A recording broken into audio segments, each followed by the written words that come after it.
Welcome to Real Talk with Reginald D. I'm your host, Reginald D. On today's episode, I have Therron Dumas, a Navy veteran turned award-winning actor, writer, vocalist, director, and producer with over 60 films to his name. From growing up in Newark, New Jersey, to achieving international acclaim, Therron's journey is a masterclass in resilience, faith, and fighting for your dreams. Welcome to the show, Therron. How are you, brother? Doing good, brother. Doing good. So glad to have you today. Thank you. Thank you for having me. Therron, can you take us back a little? What was your life like growing up in New Jersey? You know what? I had to actually change what I used to say because I used to say, Newark is considered, unfortunately, most people will call it the hood or whatever per se, because it's a lot of hood stuff that go on. So, I happened, I went back home a few years ago. I hadn't been home in like 8 years. So, I go through the house and whatnot. So, well, growing up, I went to a private school. My mom's worked for the government. My grandmother had her own beauty salon. So I wasn't bad off as I thought I was. You know what I'm saying? So, so when I be saying, well, I'm from North, I'm from the hood. Then I look, I went home and I was nostalgic. I hadn't been home in almost 10 years. So, I'm walking around, I'm in the basement. I'm looking in the kitchen where I learned how to cook. Used to sneak down in the basement and cook. My grandmother's beauty salon from when, once she closed the building down, the bedroom, when I got into girls, used to sneak them in there and whatnot. So, go to the first floor. So I'm just going through each room, second floor, my old bedroom, my mother's old room, my grandmother's room, because we still actually had a house that I stayed in since I was 4, and I'm 52 now, and still have the house. I'm on the second floor, I'm on the third floor. Tell me, hold on. Say, wait a minute. I grew up in a 7-bedroom house with 2 kitchens and 2 living rooms. I'm like, let me stop saying I'm from the hood. I'm of an urban area, but nah, I guess I didn't have it as bad as I thought I did. I'm like, okay. I guess when you're a kid, you don't see it. Like even with the clothes and stuff, like I didn't get sheltered. I'm like, everybody got the Lee jeans and the good stuff like that. I got Pierre Cardin, not realizing I had name brand stuff. I just had my mother was just dressing me like an adult. So I didn't want, I'm thinking I got knockoff stuff and I'm like, I don't want to wear this. Not knowing I got the expensive stuff on when it came to it really. But that was the good part. So the bad part, I did everything you could do in North, because everybody wasn't in the same position I was in. So to have friends, I did the whole hustling thing. I did the whole, you know, I didn't jump in a stolen car or two, but that really wasn't my thing. God showed me that early that wasn't my thing because I was in one particular one and lost control of it. And just before I got to the brick wall, I yanked the steering wheel to the side and the car rolled up. Like, you know how the Dukes of Hazzard used to be on 2 wheels? The car literally rolled up on the side of the wall like that. Now you know that wasn't nothing but God, because you know damn well I'm not supposed to be able to turn the steering wheel and put 2 wheels up on the wall and 2 wheels on the ground. So after that day, yeah, that really it showed me that wasn't my forte. But after that, it was always I would do stuff to fit in, but it still had my upbringing, my grandmothers, my mothers, my aunts, because I got raised by predominantly women. So yeah, honestly, that really wasn't me. Then as I got older, it was time to make some changes. 17, I was about to become a father, so I was like, all right, I gotta let everything go now. So ended up at the tail end of Desert Storm. So I did my thing on there. I was a green shirt on the flight deck. So you see those Navy commercials, and you see the guys on the top of the aircraft carrier with the green shirt and get up under the jets and then get out the way before they take off. That's what I used to do. Hurt my knee during Desert Storm, came back home, kind of, that wasn't my intention, but forced to do it. Then I got into a couple of other things. You figure I done personal training, I've been a bartender, and you figure I got out in 93. I did a little bit of everything until the end of 2001. So I decided to move to Delaware. So I just uprooted moved to Delaware. I got into the acting thing. Well, in Delaware, I did home daycare. I've done a lot of different things. I've done a lot. I got into the acting realm probably the end of 2011.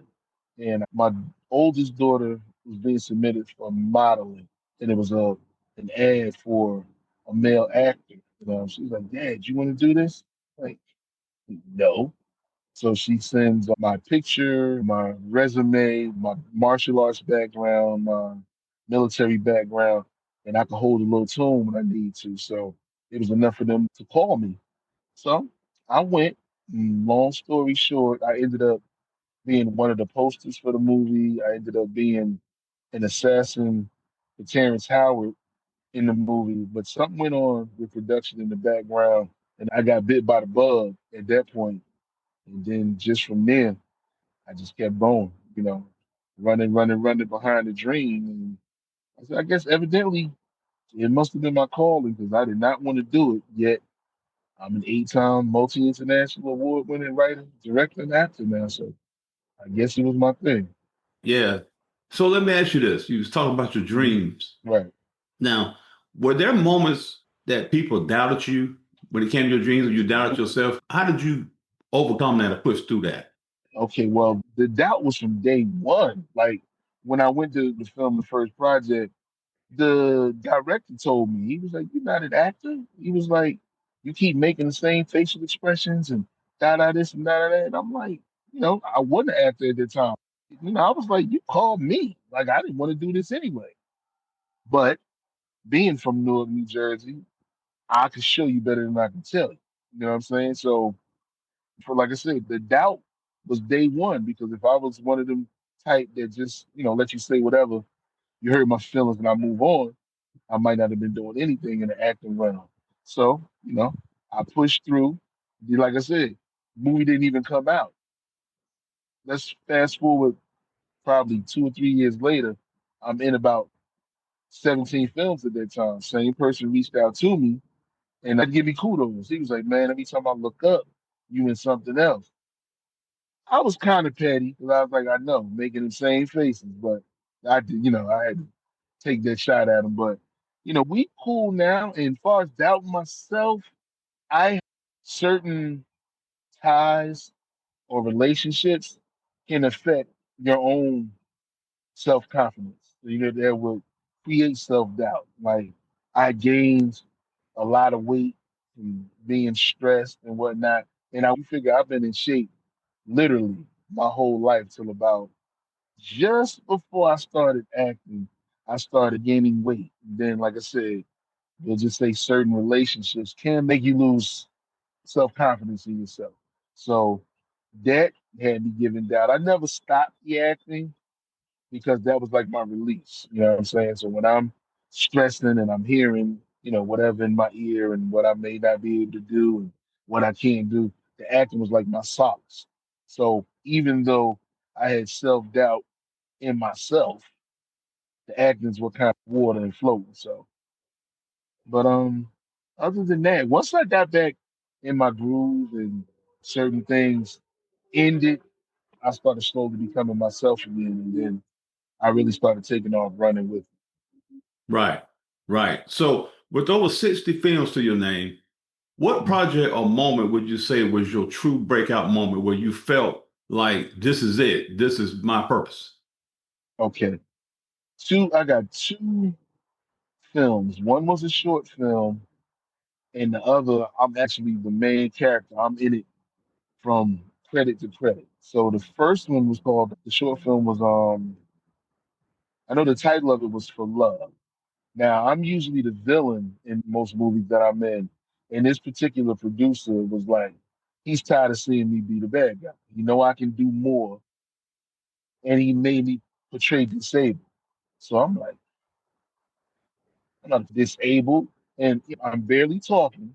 Was more, he forced me to use more facial expression and body language than my mouth. So at the time, I actually was taking care of a disabled guy who had Down syndrome. So me not even realizing, I knew all the nuances that they did, like the rocking. and they're not really making eye contact and always moving the fingers. So, I put that together for what I thought would be, the character. And I got a lot of kudos for it. Keith David from Greenleaf, he reached out to me when Twitter was still Twitter, and he was like, "You killed that role." He was like, "You embodied being like Rain Man and radio." And I'm like, wow, like this is Keith David saying this to me now. And then somebody from Tyler Perry camp was on my, because I put the film up there because it's only like 13 minutes. And everybody's like, I don't care what you do when you submit to anything else, you make sure you use a part of this. And to me, I was like, I didn't think I did that great. I didn't want to do it. Another thing I didn't want to do, end up doing it, and everybody loves it. So that was one. And the second one is called Under His Control. This is the one most women can't stand me for. Like literally last night while I was at work, somebody kept looking at me because now I actually wear glasses and I wore glasses as a character. And he kept looking, and I'm like trying to figure out if she looking at me because she know me from someplace else or what. And then I was like, why you keep staring at me? She's like, because I need to hear your voice. You that husband. I said, yeah, I'm that husband.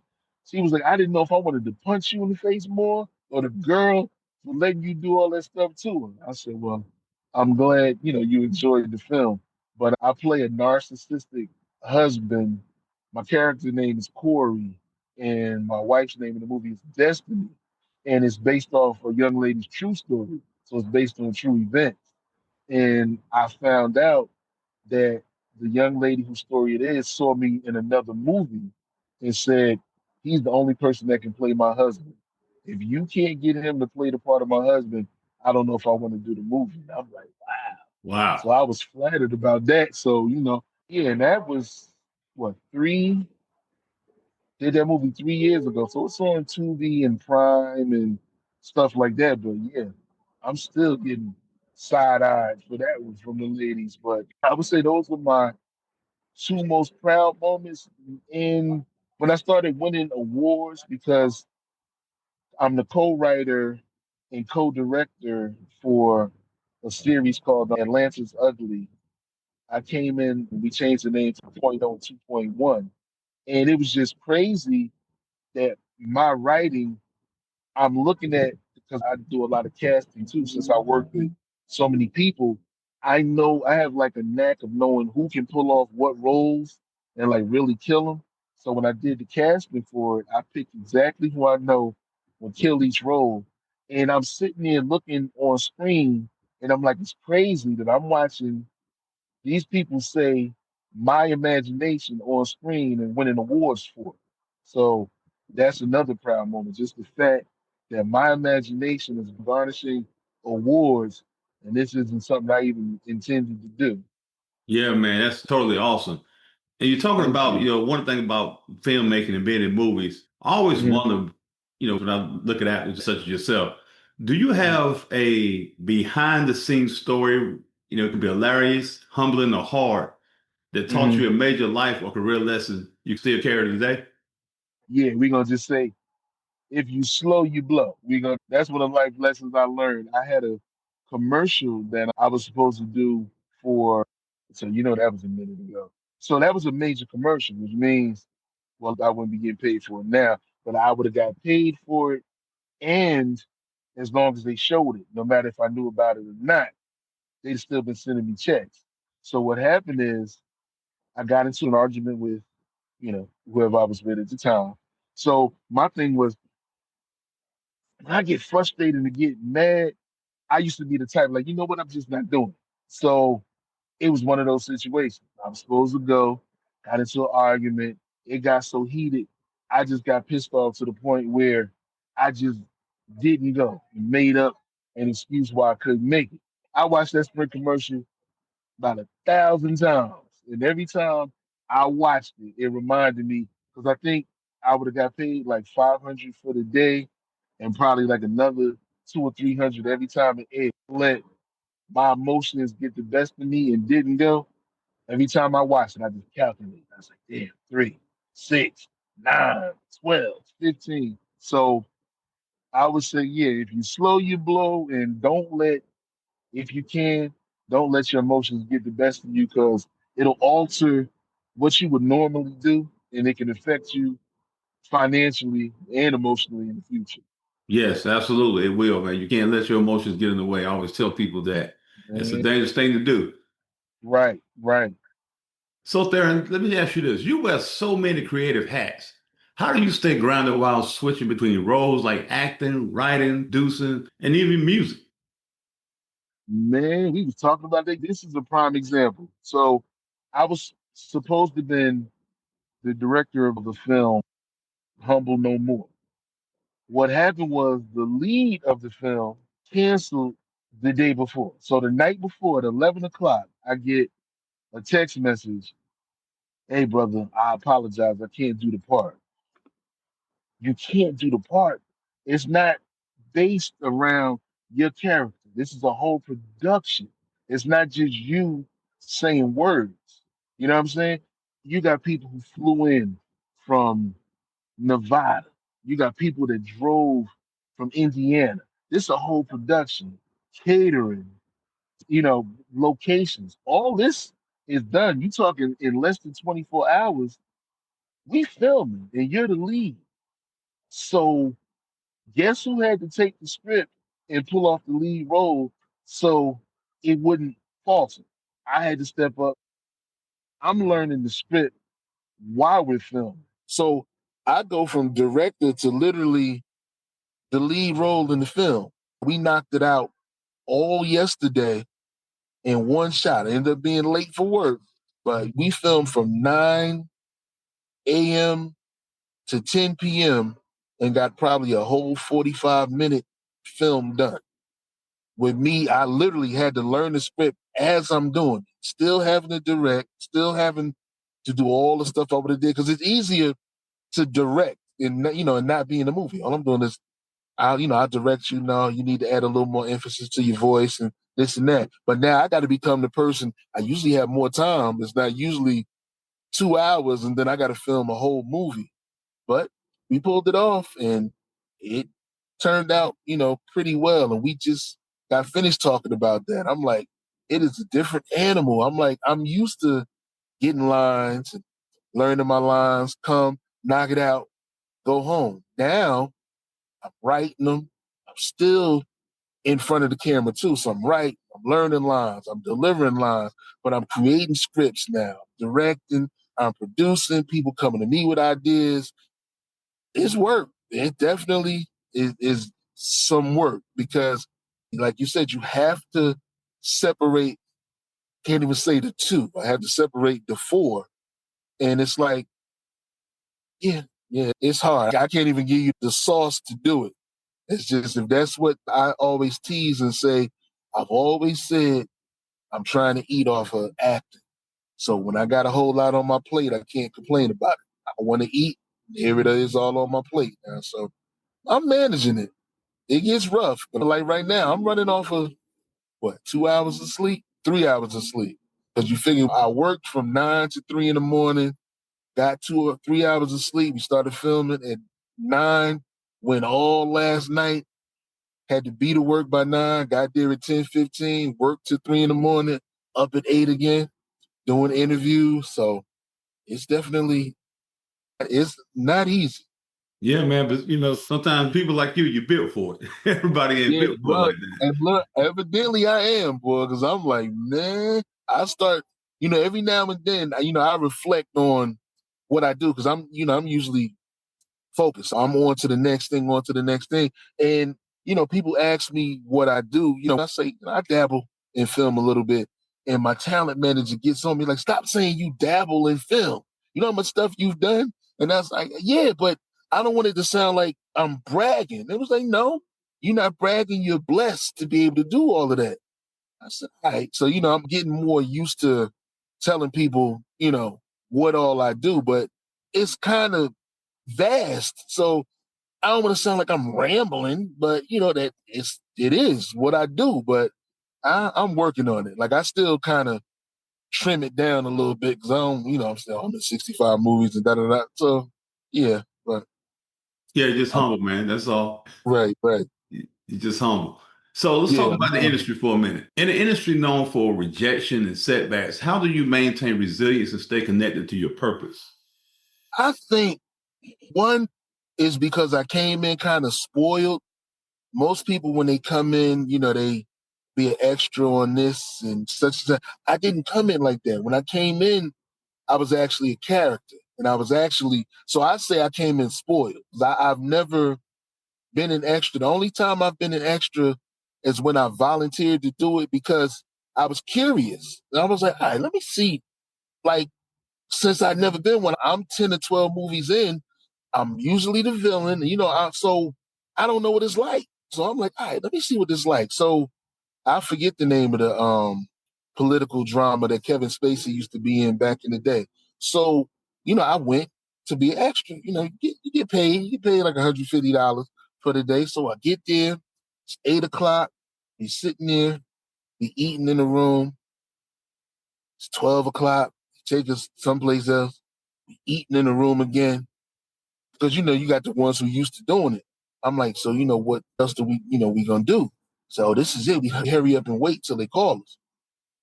I've been here 6 hours. I've been waiting, you know what I'm saying? So it's like 6 o'clock now. Mind you, I've been there since 9. It's 6 o'clock. Now they finally call us. I was the man in the diner. So I walked past the diner like 30 times. And then there was a scene where I sit in the diner and the people who talk come in.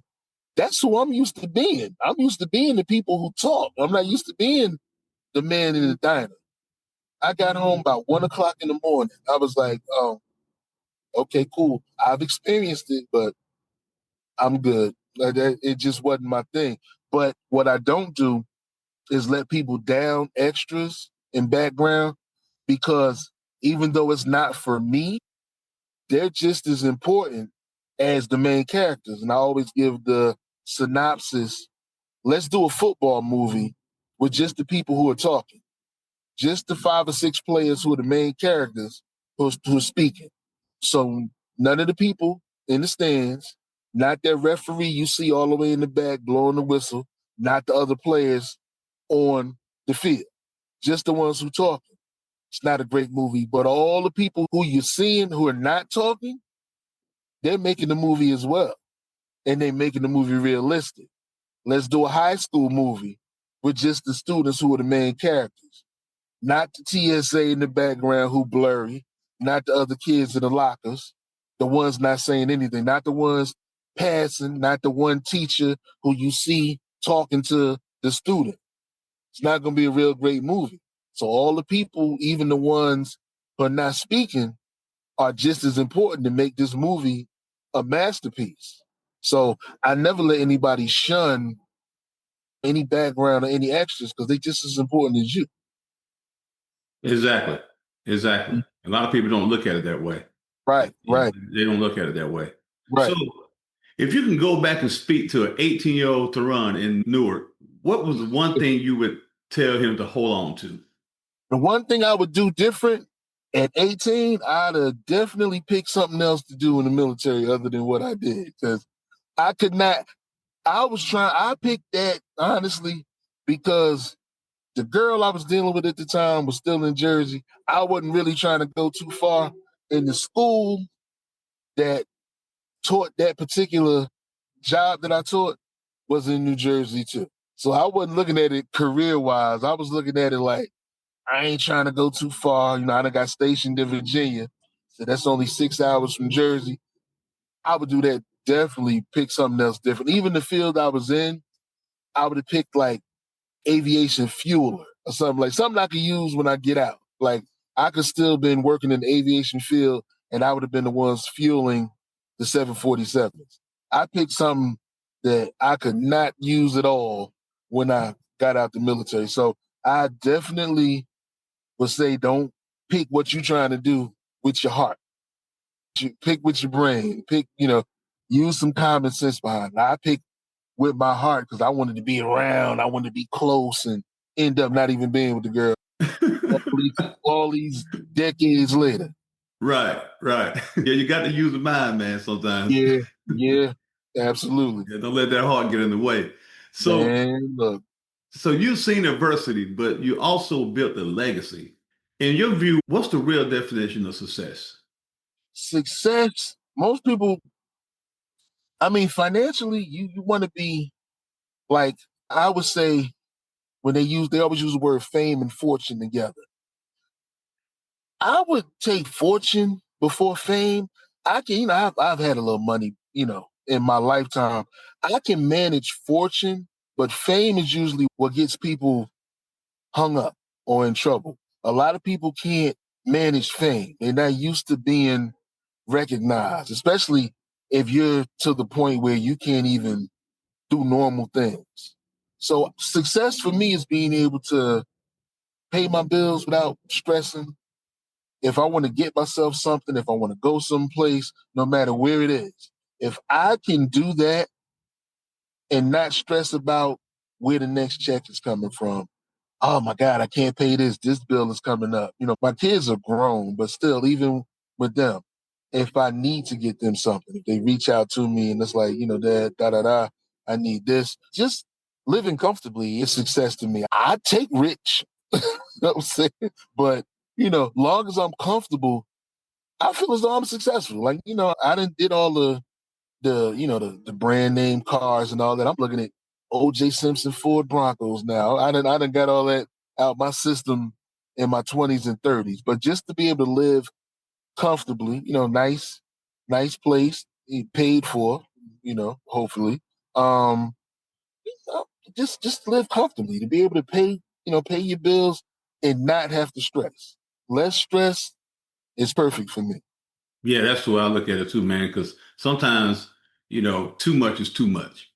You know, Yeah, yeah, you know, yeah. some people Again, can't handle it. more money, more problems. And I've experienced it. Like I said, I've had a little money, and then you got the ones who feel as though, they deserve a portion of it. You got the ones that look at you like you don't deserve any of it. It can definitely be different. Yeah, it can, man. It can. So you're a casting director, screenwriter for Ego TV. Can you Hmm. tell us a little bit about that? And also tell us what's next for Therron Dumas? Well, that project yesterday was for Ego TV. I cast the guy who bailed out the night before. So of course I had to hear that. I was like, I got it. Don't worry about it. I got it. So you gonna do it? I was like, yeah. I'm like, just wait. You keep forgetting that this is what I do too. So mess with Lady J a lot because she knows I got it. I'm not gonna let it fall to the wayside. I'm not gonna let you cancel a whole production that we done put together. And like I said, people that came from out of town and all of that. So I knocked it out. But next, I'm in a series called Marriage Rehab. They just sent the latest trailer for that. I'm directing and I'm in a film called Assassin's Redemption. That's, you know, directed and still by Ego TV and my own production company, Films and Entertainment. I have 4 movies written that I'm about to start casting for, I believe 3 series, and then I'm back in as a character on the series that I co-write and co-direct as well. So 2025 is crazy. Wow, man, you packed, man. Yeah, brother. Hey, it's good though. It's good. I mean, you got Absolutely. to be in your purpose, man. When you're in your purpose, so it's coming. It starts coming. So, finally, if you could leave our listeners with one truth about chasing purpose and living out their potential, what would it be? Don't give up and don't let anybody talk you out of or have you thinking you can't do anything that you're trying to accomplish. Like I said, if it's for you, it's for you. You're gonna do it regardless of the naysayers. So I would say definitely push forward and don't let anybody try to talk you out of anything you feel that you can accomplish within your ability. Absolutely. You got to believe in yourself. You can't wait for somebody to believe in you. You got to believe in yourself first. Indeed. So, Teron, how can my listeners watch your movies and follow your career and find you on social media? Okay. Well, I mean, everything is my name. Luckily, I don't have any fancy names. On Facebook, it's Therron Dumas. On TikTok, I believe it's Actor Dumas. On Instagram, it's Therron Dumas Acts. My website is therrondumas.com. So once you get the spelling of my name and you Google me, or you can go to IMDb, which is the Internet Movie Database, and it'll have a list of my movies and where they can be viewed at. But the two most popular ones are Under His Control, three most popular. Under His Control, Premeditated Murder, and Empathy. So two are on Tubi, one is on Roku. I mean, they're on other stations as well, but Tubi is free. You know, we gravitate towards free, so that's why I push the Tubi versions of it. But a lot of things coming out, most definitely. We'll definitely be following you, man. We'll definitely be Thank following you. you. Appreciate you, brother. Yes, sir. So there you have it, Therron Dumas. Thank you so much, brother, for hanging out with me today. Thank you for having me, brother. Thank you. Yes, sir. Yes, sir. Absolutely. Thanks for tuning in to Real Talk Resident D. If you enjoyed listening to Real Talk Resident D, please rate and review on Apple Podcasts. See you next time.